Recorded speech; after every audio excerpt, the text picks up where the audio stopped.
Question হচ্ছে, এই যে ট্যালেন্ট ফান্ডটা আপনারা শুরু করেছেন, এই ট্যালেন্ট ফান্ডের মূল লক্ষ্যটা কী এবং এই ট্যালেন্ট ফান্ডের ভেতর দিয়ে আপনারা কোথায় পৌঁছতে চাইছেন?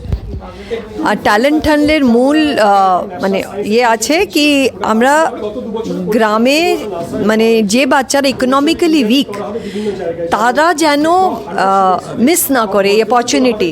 আকাশে পড়ার স্বপ্ন, ডাক্তার ইঞ্জিনিয়ার হওয়ার স্বপ্ন অনেকের থাকে, বাট ইকোনমিক্যালি अब तक तुम्हारा मुकाबला सिर्फ खुद से था, और आकाश स्कॉलरशिप के साथ जीत की ओर पहला कदम लो।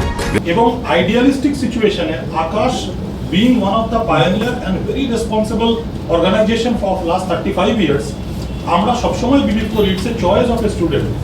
সুতরাং যেখানে যদি প্রশ্ন ওঠে যে বাচ্চারা অসম্ভব চাপ বাচ্চাদের দেওয়া হয়, সেটা আকাশে কোনোদিনই প্রোভাইড করা হয় না। কারণ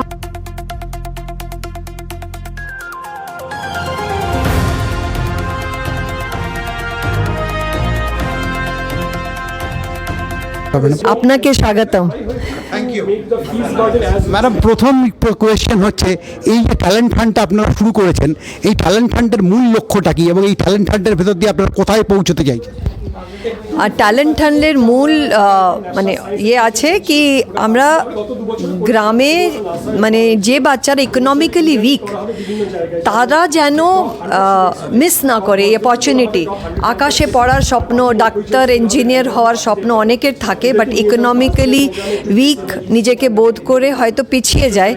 so Akash national talent hunt exam gives that opportunity to those under privileged যারা ফিস দিতে পারবে না, যারা ভয় ভাবে কি কীভাবে এত বড় একটা ইনস্টিটিউটে যাব, তাদের জন্য একটা ভালো সুযোগ যেখানে 100% স্কলারশিপ দেওয়া হয়, একটাও পয়সা লাগে না, বরং টপার্সকে আমরাই as cash award we pay them in 11 and 12 যখন ওরা ক্লাস করে, আর ওরা স্বপ্ন পুরো করতে পারে।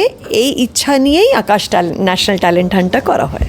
ম্যাডাম, একটা কথা আমরা ছোটোবেলা থেকে দেখে আসছি বাঙালি জীবনে, সেই ডাক্তার ইঞ্জিনিয়ারের বাইরে আজকে তো প্রচুর ট্যালেন্ট, প্রচুর মানে ক্যারিয়ারের অপশনস, একজন ভালো ইউটিউবারও হতে পারে। তাহলে আমরা বারবার এতবার আকাশও ডাক্তার ইঞ্জিনিয়ারের ওপর ফোকাস করছি কেন? ট্যালেন্টের তো অনেক দিক আছে। সে বেসিক্যালি আকাশ ইনস্টিটিউটটা করাই হয়েছে to prepare students for medical and engineering.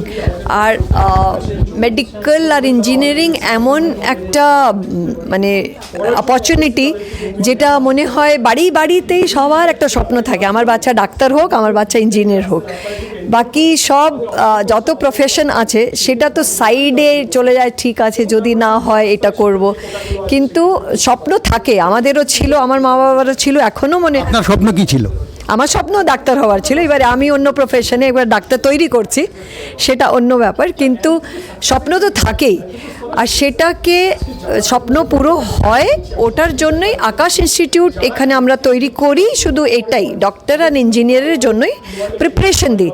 সব দিকে যদি আমরা ফোকাসটা ছড়িয়ে দিই, আমার মনে হয় আমরাও ফোকাস থাকবো না, একটা নির্ধারিত জায়গায় গিয়ে উঠতে পারবো না, which is why we are the toppers. Akash institute is topper because আমাদের ফোকাসটা এক জায়গায় আছে, বিজয়ী ভাবা। আর আকাশ ন্যাশনাল ট্যালেন্ট হান্টটা 14 বছর আগে স্টার্ট করা হয় 2010-এ, to keep this social responsibility in mind, যেটাতে আন্ডার প্রিভিলেজ বাচ্চা কিন্তু মেরিটোরিয়াস অনেক আছে, যারা ভাবতেও পারে না কি আকাশের মতন একটা অর্গানাইজেশনে আমি কোনো দিনও জড়িত হতে পারবো। তাদের জন্য মেসেজ আছে, Aakash national talent hunt is an opportunity, যেখানে পরীক্ষা দিয়ে বাচ্চারা এই স্বপ্নকে পুরো করতে পারে। আর নিজের লাইফেও ওই যে স্বপ্নকে ডাক্তার হতে পারতাম, যদি পারতাম, সেটা পারতে পারে। So that is one opportunity. সবার সঙ্গে বসে এখানে পড়াশোনা করা, কনফিডেন্সটা ডেভেলপ হয়, আর ফাইনালি ওরা নিজের ড্রিম কলেজটা অ্যাচিভ করতে পারে। এটা স্বপ্ন নিয়ে আকাশ ন্যাশনাল ট্যালেন্ট। মা বাবার ঠিক কথা জিজ্ঞেস করছি, 2023-কে আকাশ কীভাবে দেখছে? আকাশের স্ট্র্যাটেজিটা কি 2023? আমাদের প্রচুর নতুন সেন্টার্স ওপেন হয়েছে, এবং আমরা প্রত্যন্ত জায়গায় পৌঁছে যাচ্ছি।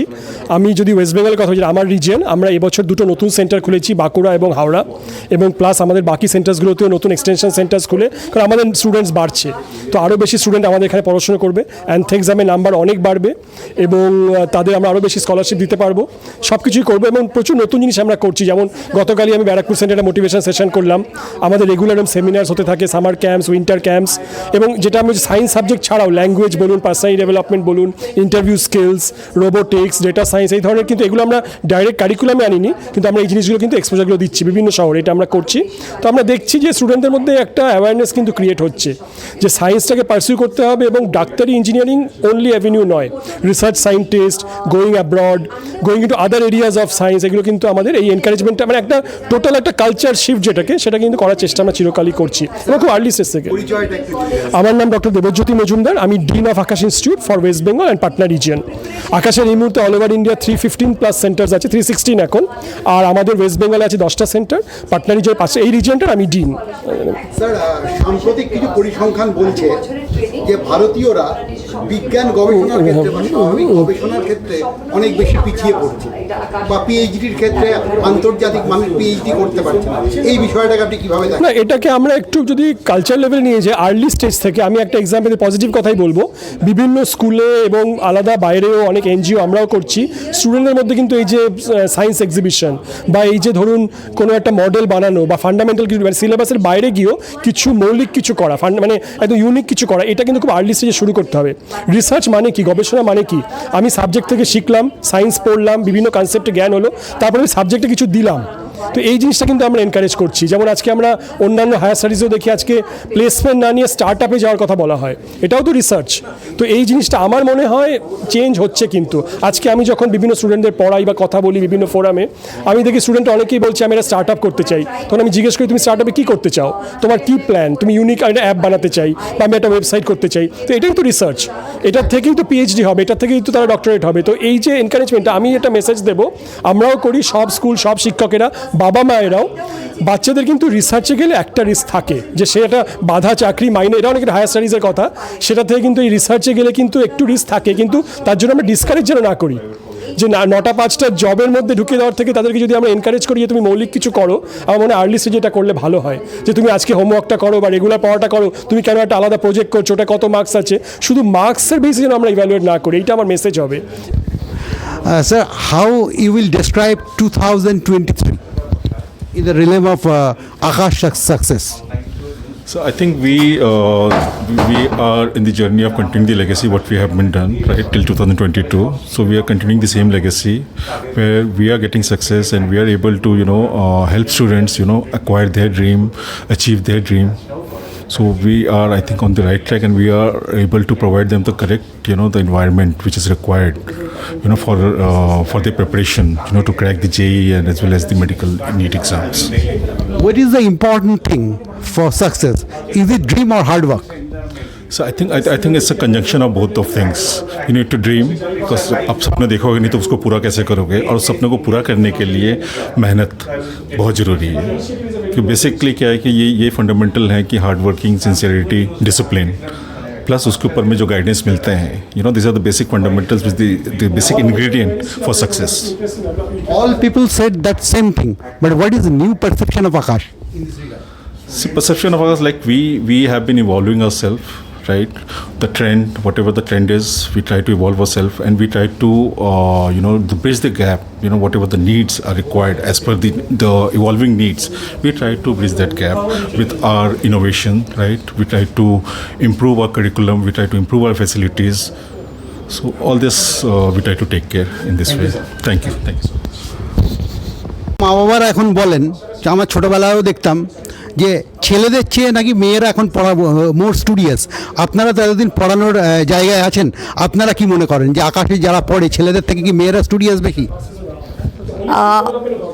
আমি পার্সোনালি যা বোধ করি, এখন আপাতত এখন তো সবাই কম্পিটিটিভ মাইন্ডসেট আছে, ছেলে কি আর মেয়ে, ছেলেদের একটু ডেভিয়েশন বেশি থাকে কিন্তু ইন্টেলিজেন্স লেভেলও থাকে, সো এই কম্প্যারিজনটা একটু ডিফিকাল্ট।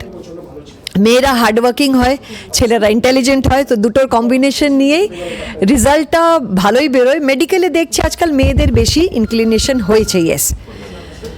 একটা আমরা কোটা ফ্যাক্টরির মতো জনপ্রিয় সিরিয়ালে দেখছি, আপনাদের কথা বলছি না, যে এই বিভিন্ন যে অর্গানাইজেশনসগুলো আছে তারা একটা অদ্ভুত র্যাট রেসের মধ্যে ছাত্রছাত্রীদের নিয়ে যায় এবং ছাত্রছাত্রীদের মধ্যে ডাক্তার ইঞ্জিনিয়ারের নামে এক ধরনের হতাশা তৈরি হয় এবং তারা অনেকটা সুইসাইড প্রবণতা গ্রাস করে তাদের। এটা আপনি কি বলবেন?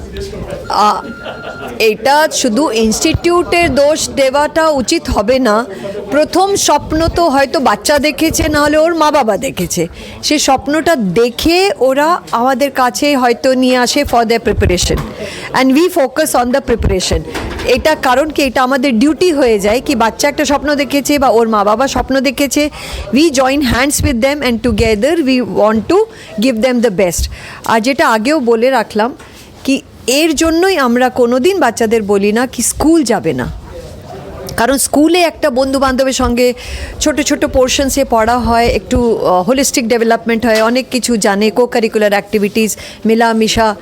আর তার সঙ্গে এখন এইখানে এসে যখন সিরিয়াস স্টাডি করি, combination we find it very interesting. আর সেটাতে আমার মনে হয় না, তো আপনি যে কোটার কথা বলছেন, ওইখানে বাচ্চারা থাকে, মা বাবাকে ছেড়ে থাকে সারাদিন, এক সকাল 8টা থেকে রাত 8টা অবধি ওই পড়া। তো আমার মনে হয় ওখানে কম্পিটিশনের ভাবটা বেশি হয়ে যায়, যেটা লোকাল লেভেলে যখন পেরেন্টসের সঙ্গে থাকছে, একটু ঘোরাফেরাও করছে, স্কুল যাচ্ছে, বন্ধুবান্ধব আছে, এইখানে আসছে, so it's a combined holistic development. And stress তো থাকবেই, যেমন আমার কলিগ বলেন 1% সাকসেস রেট, কিন্তু এটা জেনেই আসে বাচ্চারা। For that we have psychologist, তার জন্য আমাদের প্যানেলে সাইকোলজিস্ট আছে যারা continuously they talk to the students, counselling করতে থাকে। পেরেন্টসকে একটা অপরচুনিটি আছে, যদি পেরেন্টসকে বলা আছে যদি আপনি আপনার বাচ্চার মধ্যে কিছু ডিফারেন্স পান, ব্যবহারে কোনো ডিফারেন্স পান, please get in touch with our psychologist, they will help. So this is going on continuous process. Competition তো আছেই, আমার মনে হয় পেরেন্টস বাচ্চারা দে আর অ্যাওয়্যার। এইবারে যদি পেরেন্টস জোর জবরদস্তি বাচ্চাকে পুশ করছে, সেটা তো I don't think we have any role to play there, but we believe in holistic growth. And definitely, yes, we focus for preparation of medical and engineering because parents and students have come with that hope कि আমরা ওদেরকে ওই competitive এক্সামের জন্য তৈরি করব। So that becomes our first and foremost duty. আর তার জন্য আমরা লাস্ট অবধিও বাচ্চাকে কোনো দিন এটা বলি না কি তুমি পারবে না, because that Hopes is always alive কি তুমি পারবে। কিন্তু একটা কথা আছে, সবাই তো বিজয়ী হবে না, বিজয়ী ভাবা ঠিক আছে, একটা যুদ্ধ যদি হয় কেউ তো হারবেই। কিন্তু রেস, যখন আমরা রেসে সাইক্লিং করি, আমরাও জানি কি পড়বই, ঠিক আছে, উই নো, তো পড়লে এতটা কষ্ট হয় না, জানি সাইকেল চালাতে গিয়ে পড়বই, গাড়ি চালাতে গিয়ে অ্যাক্সিডেন্ট হবেই। সো ফার্স্ট একজনই আসবে। আর এখানে রিলেটিভ পারফরমেন্স, ওরা বাচ্চারা এইটা জানে, যেমন এইবারে 705, 720-র মধ্যে 705 পাওয়াটা একটা মানে অসাধারণ ব্যাপার, কিন্তু তাতেও র্যাঙ্ক পায়নি, কারণ 86 বাচ্চা 705 পেয়েছে, 86 স্টুডেন্টস, তো ওরা তো নিজের মধ্যেই কম্পিটিশন করছে, তো র্যাঙ্ক তো পড়ে গেল, কষ্টও হলো, কিন্তু বোঝালাম, কাউন্সিলিং করি, সবসময় আমরা মিলে মিশে কাউন্সিলিং করতে থাকি, বলতে থাকি failure is a part of your life, as long as you know, you learn how to do it, it is fair enough. কারণ আমি আমার প্রিপারেশনটা জানবো, আমি তো অন্য বাচ্চার প্রিপারেশন জানবো না, আমি জানি আমি 705 পাবো, তার জন্য আমি সেকেন্ড র্যাঙ্ক পাবো বা থার্ড র্যাঙ্ক, এটা ভাবতে পারি, কিন্তু আরও যে এত বাচ্চা ওই লেভেলেই প্রিপারেশন করছে আর ওরাও পেতে পারে, because competitive exam is relative performance, বোর্ডের মতো নয় এত বাচ্চা 705 পেয়ে গেছে, এত বাচ্চা 710 পেয়ে গেছে, এখানে 1 seat 1 student. So I think students also know, আর 2 বছরে আমরাও বলতে থাকি, বলতে ওরাও মাইন্ডসেট ওদের রেডি হয়ে যায়। সো কোটার স্টোরি আপনি যে বলছেন সেটা একদম ডিফারেন্ট, ওখানে দেখুন মা বাবা নেই, কেউ গার্জেন নেই, কেউ দেখাশোনার করার জন্য নেই, সো ডেফিনেটলি স্টুডেন্টস অ্যালোনই পুরো ফাইট করছে, স্ট্রেসকে নিয়ে ফাইট করছে, কম্পিটিশনকে নিয়ে ফাইট করছে, তো ওদের স্টোরিটা একটু ডিফারেন্ট হয়ে যায় rather than. So we always discourage, parents যখন আসে আমরা বলি না, লোকাল এইখানে যে institutes, national level institutes have are spread throughout India, দরকার কী আছে এই এমন একটা জায়গা যাওয়ার যেখানে গার্জেনশিপ থাকবে না, বাড়ির লোকে থাকবে না, কোনো এন্টারটেনমেন্ট থাকবে না, and students will be stressed. So scenario is changing. All work and no play makes Jack a dull boy, অনেকদিন আগে সুকুমার রায় বলেছিলেন। Thank you madam. Thank you sir. के साथ जीत की ओर पहला कदम लो। Register for ANTHE 2022 today.